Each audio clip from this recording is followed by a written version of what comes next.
This wasn't just a rant. This was a spiral. Now, for the first time, the whispers aren't about impeachment. They're about the 25th Amendment, Section 4, the incapacity clause. Are we watching the psychological collapse of a sitting president in real time? And will the cabinet actually pull the trigger? We have the logs, we have the leaks, and we have the terrifying reality of what happens next. Click the link. You need to see this. Washington, D.C., January 29, 2026. The Capitol is waking up to a constitutional crisis that didn't start in a courtroom or a voting booth. It started in the palm of one man's hand on a smartphone screen in the middle of the night. We have seen Donald Trump angry before. We have seen him vindictive. But what happened last night, and what has been happening with increasing frequency over the last 3 months of this second term, is something different. It is not politics. It is pathology. Between the hours of 11 p.m. and 4:30 a.m., President Trump issued a barrage of digital commands and incoherent threats that have shaken even his most loyal loyalists. He attacked foreign leaders who are currently our allies. He demanded the arrest of a talk show host. He claimed to be in a meeting with people who were not in the building, and in one case, not even alive. Today, the phones in the Senate are ringing off the hook. The phrase trending on every social platform isn't MAGA. It is the 25th Amendment, specifically Section 4, the involuntary removal of a president who is unable to discharge the powers and duties of his office. Welcome back. What you are about to hear is a reconstruction of the last 12 hours inside the White House, based on leaks, public data, and the frantic signals coming from Capitol Hill. We are going to look at the spiraling night, the recent speeches that set the stage, and the mechanical reality of how and if Donald Trump could be removed from power by his own people. This is the 25th hour. To understand why calls for the 25th Amendment are exploding now, we have to look at the data. This isn't just about one bad night. It's about a pattern of acceleration. In late 2025, specifically on December 2nd, the president logged what pundits called the night of 160 posts. It was a fury of activity that The Guardian reported as surpassing previous prolific bouts of ranting. He posted faster than one message per minute. But last night, the behavior shifted from aggressive to delusional. At 2:42 a.m., the president posted a declaration that he had signed an executive order banning the tides. Not the political tides, the ocean tides. Minutes later, he deleted it, replacing it with a vicious attack on Stephen Colbert, calling him a pathetic train wreck and demanding the FCC revoke CBS's license, a threat he has made before, but never with this level of vitriol at such an hour. Expert. We analyze linguistic complexity. In 2016, Donald Trump spoke at a roughly 6th grade level. In 2024, it was 4th grade. In these late-night bursts in 2026, the syntax is breaking down completely. We see clanging, where words are chosen for sound rather than meaning. We see persecution delusions. This isn't strategy. It's decompensation. The warning signs have been public. In late 2025, during an address to 800 top military leaders in Virginia, the president deviated from the teleprompter to warn of an invasion from within. He suggested that American cities should be used as training grounds for war. Illinois Governor J.B. Pritzker called the speech frankly inane and stated, "I'm concerned for his health."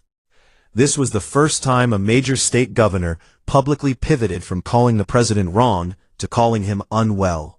And then the UN General Assembly, a speech where the president claimed to have ended 7 wars that do not exist, and rambled about the 2025 Nobel Peace Prize going to Venezuela's Maria Corina Machado, claiming he was the one who actually won it. The diplomats didn't boo, they sat in stunned silence. So what triggered last night's spiral? Sources indicate a convergence of 3 high-press events that cracked the president's composure.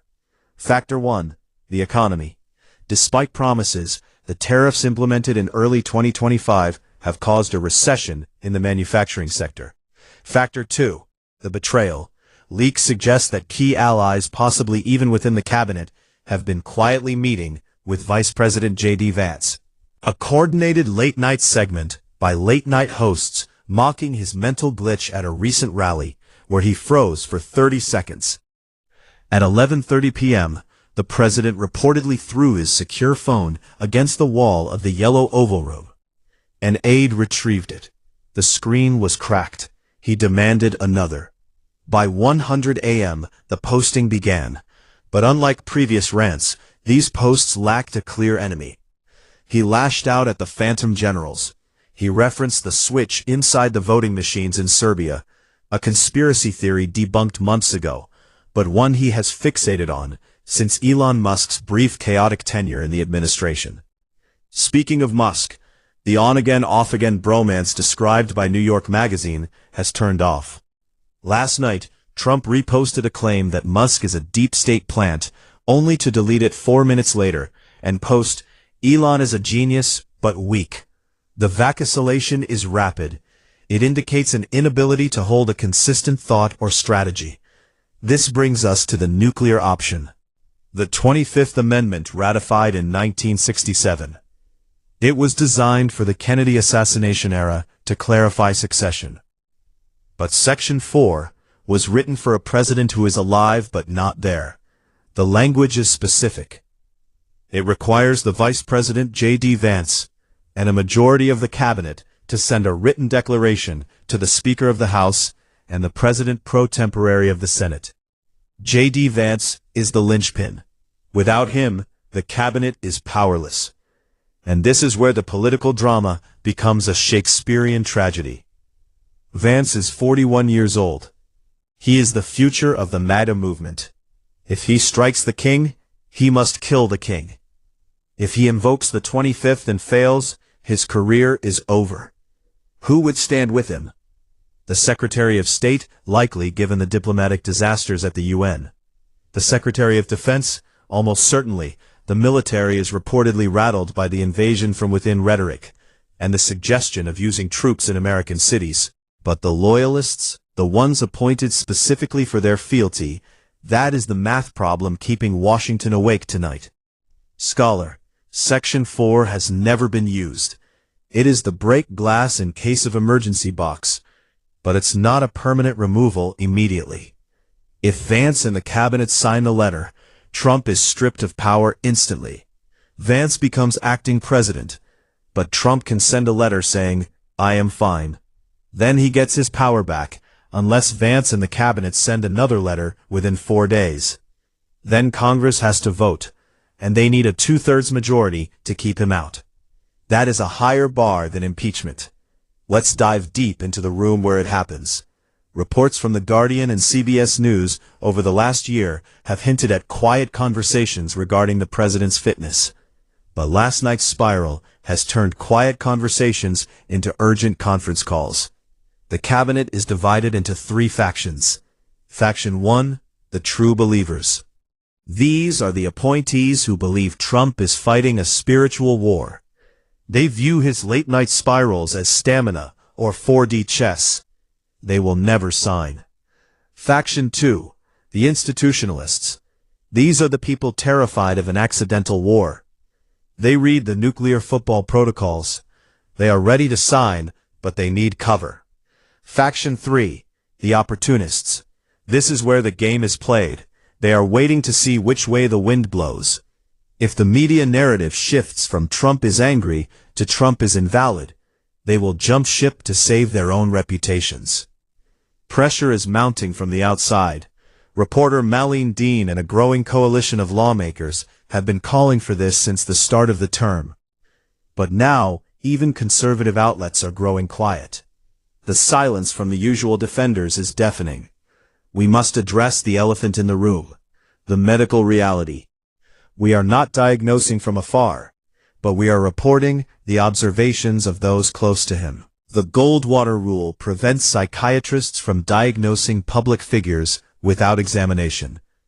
But many are now breaking that silence, citing a duty to warn. The New York Times reported in late 2024 that Trump's speeches had become darker, harsher, longer, angrier, less focused. They noted a 69% increase in swear words, a sign of disinhibition, a classic symptom of frontal lobe degradation. The Atlantic noted striking patterns commonly seen among people in cognitive decline. Look at the physicality. In 2016, the movements were sharp, aggressive. Today, there is a drift, a meandering quality. Last night's posts weren't just angry, they were confused. He referenced the late great Hannibal Lecter again, not as a joke, but in the context of immigration policy, blurring fiction and reality. A leaked description from a former aide in the second administration claims he doesn't sleep. He watches replays of his own rallies from 2020. He asks why the crowd isn't cheering now. He thinks the TV is live when it's a recording. If this is true, the President of the United States is living in a time loop. Why does this matter right now? Because the world is watching. Intelligence reports suggest that adversaries, China, Russia, Iran, are monitoring the president's sleep cycle. They know when he is posting. They know when he is spiraling. The nightmare scenario isn't a tweet, it's an order. If the president in a fit of delusion at 3 a.m. orders a strike because he believes he is being invaded from within, the military chain of command faces a crisis. Do they disobey a lawful order, or do they execute the will of a man who is mentally compromised? This is why the 25th Amendment exists. It is the safety valve, but it is a valve that requires human courage to turn. If Vance pulls the trigger, the Republican Party fractures. The MAGA base will see it as the ultimate betrayal. The deep state coup they have been warned about, executed by their own vice president. Civil unrest is a near certainty. The calls for protests are already circulating on encrypted apps. But if they don't act, and the president's condition worsens, we risk a catastrophic error, a market crash, a war, a complete collapse of the executive branch. The GOP is trapped. They are riding a tiger, and the tiger has gone mad. The sun has risen over Washington. The posting spree has stopped for now. The president is likely sleeping, but the country is wide awake. We are in uncharted territory. We have had sick presidents before. Wilson had a stroke. FDR was dying. Reagan had early Alzheimer's. But we have never had a president whose decline was broadcast in real time, post by post, to billions of people. The 25th Amendment is no longer a theory.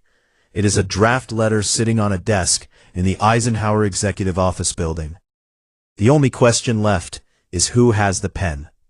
This story is developing by the minute. If the cabinet moves, we will know within hours. If they don't, we brace for the next night and the next. Donald Trump's longest night might just be the beginning of America's longest month. To truly grasp the gravity of this moment, we must look back. The 25th Amendment was not a weapon.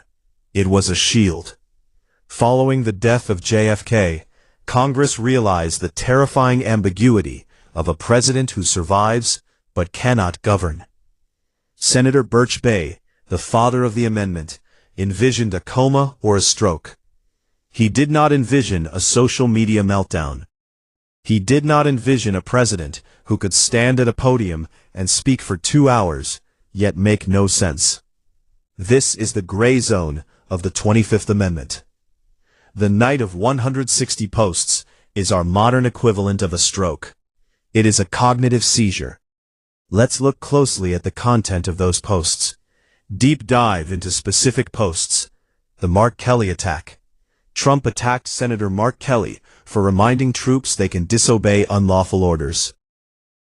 Trump wrote, "Mark Kelly and the group of unpatriotic politicians were wrong. This signals a dangerous obsession with absolute control over the military, a theme echoed in his Virginia speech. The Serbian conspiracy. Reposting the claim about Serbian IP addresses changing votes. This is a regression to 2020 grievances, ignoring the reality of the 2024 victory.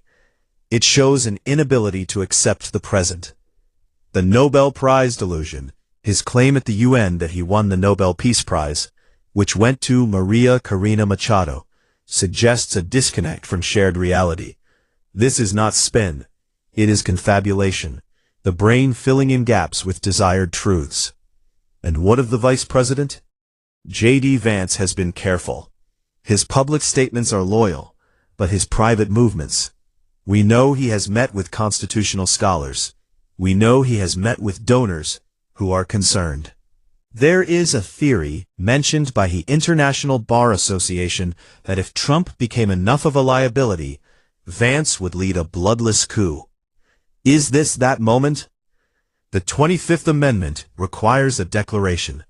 It does not require a medical diagnosis. It is a political judgment of capacity. If the cabinet decides the president's behavior, the sleeplessness, the paranoia, the erratic decision-making threatens the nation, that is enough. But the counter-argument is fierce. Trump's defenders argue that the 25th Amendment is a tool for the deep state to override the will of the voters. 75 million people voted for him. Can 15 unelected cabinet members undo that? This is the tension that threatens to tear the country apart. History is watching. If the 25th Amendment is invoked, it sets a precedent for every future presidency.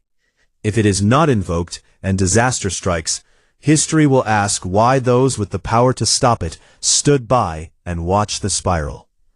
The lights are burning in the White House. The world is holding its breath.